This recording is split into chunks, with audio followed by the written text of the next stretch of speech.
If you've ever driven down the quiet streets of Leimert Park in Los Angeles, you probably wouldn't think twice about the empty lot at the corner of Norton Avenue and 39th Street. Just a patch of dry California grass, palm trees swaying in the January breeze, nothing remarkable about it at all. But on the morning of January 15, 1947, a young mother named Betty Bersinger was walking that exact stretch of sidewalk with her 3-year-old daughter, just doing what she did most mornings, getting some fresh air before the day got too hot, when she noticed something in the weeds about 15 feet off the curb that she initially mistook for a broken store mannequin.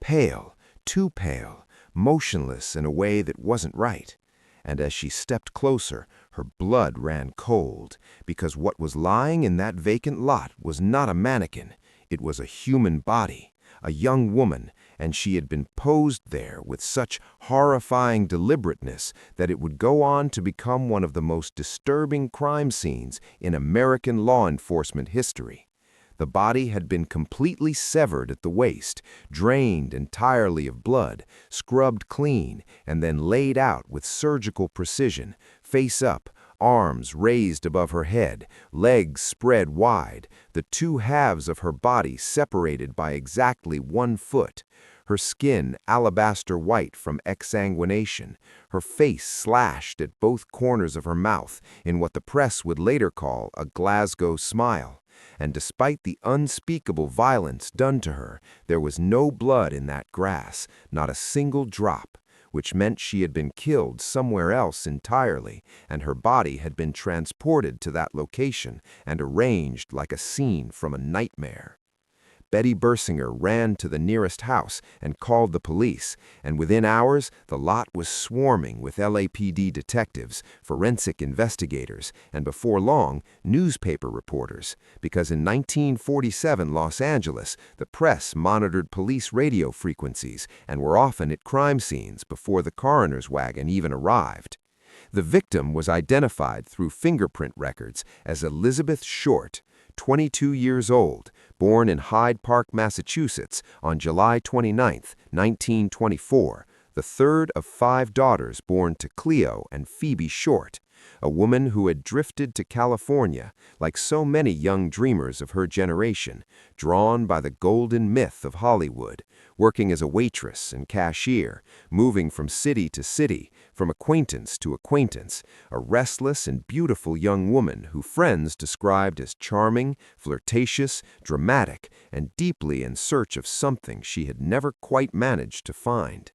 The tabloids, sensing a sensation, nicknamed her the Black Dahlia almost immediately, a name inspired partly by a then-popular film noir called The Blue Dahlia, and partly by Elizabeth's reported habit of wearing all black clothing and weaving dark flowers into her hair. And the name stuck, splashed across front pages from Los Angeles to New York, transforming a murdered woman into a headline, into a symbol, into something that sold papers.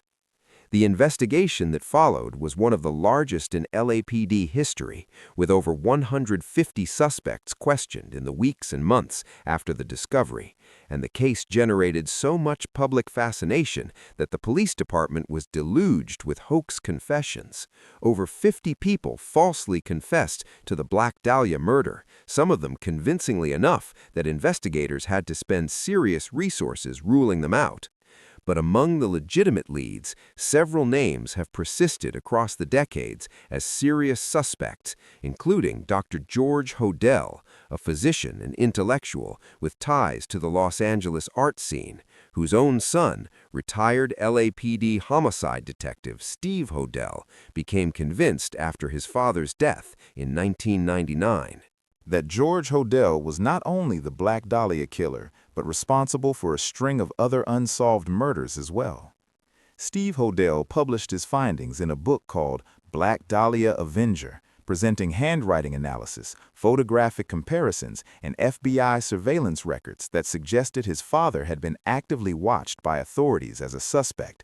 And the property George Hodel lived in during that period, a stunning Frank Lloyd Wright-inspired home in the Los Feliz neighborhood known as the Sowden House, was later found to contain what appeared to be blood evidence in the basement during a private investigation, though by that point the house had changed hands multiple times and the evidentiary value was limited.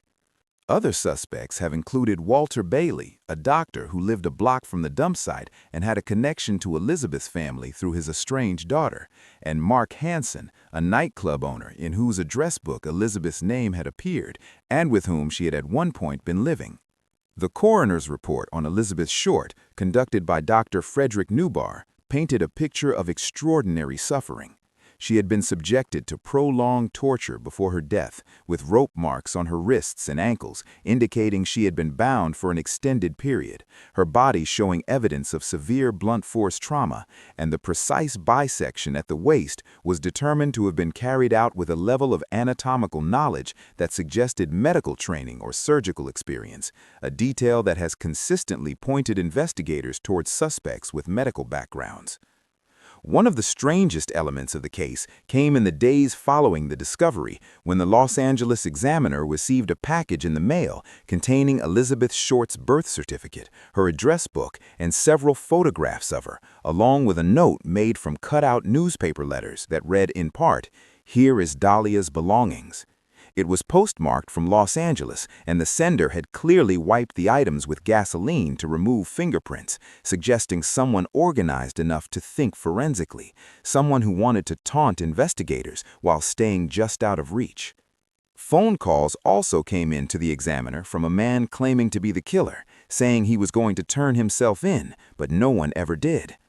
In the months and years that followed, several other young women in the Los Angeles area were murdered in ways that some investigators believed were connected to the Black Dahlia case, including Jean French, whose body was found in February 1947 with words written on her torso in lipstick, and Georgette Bauerdorf, who had been murdered 2 years earlier in a case that shared certain stylistic similarities. Whether these were the work of the same individual or unrelated crimes has never been definitively established. What is certain is that Elizabeth Short's murder was never solved. No one was ever charged, no one was ever convicted, and the case officially remains open in the Los Angeles Police Department's cold case files to this day. Elizabeth Short was buried at Mountain View Cemetery in Oakland, California, and her grave still receives visitors, strangers who leave flowers for a woman they never knew, drawn by the tragedy of her story, by the violence of her end, by the unsettling reality that whoever killed her walked free for the rest of their life. That somewhere in the ordinary world of mid-century Los Angeles, a killer went to work, paid his bills, perhaps raised a family, grew old and died, and took the truth of what happened to Elizabeth Short to the grave with him.